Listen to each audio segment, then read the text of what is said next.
Let's first understand what I mean when I talk about religious child maltreatment. It's child abuse or neglect that is largely caused by religious beliefs held by perpetrators, victims, and the surrounding community.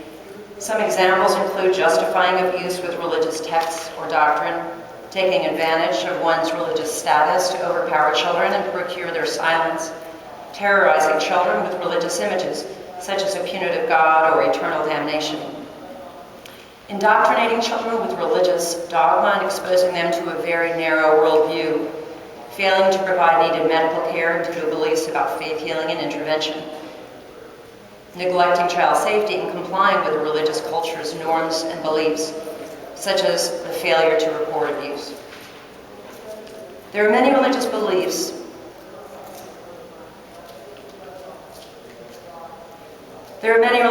that can be taken to extremes and lead to abuse, such as the belief that physical punishment is mandated by Scripture.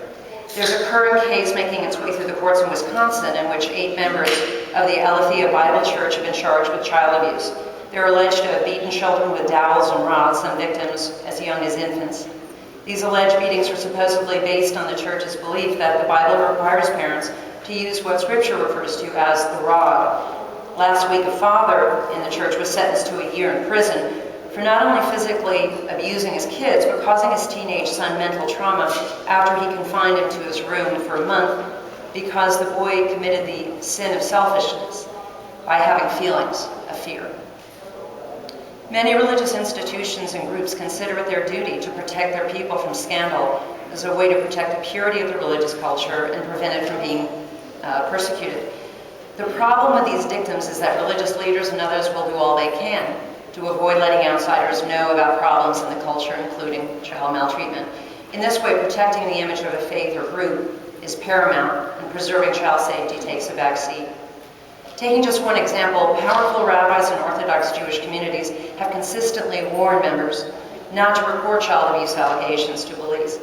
Instead, the rabbis say Jews should go to a rabbi first, and then the rabbi should decide if the case should be reported.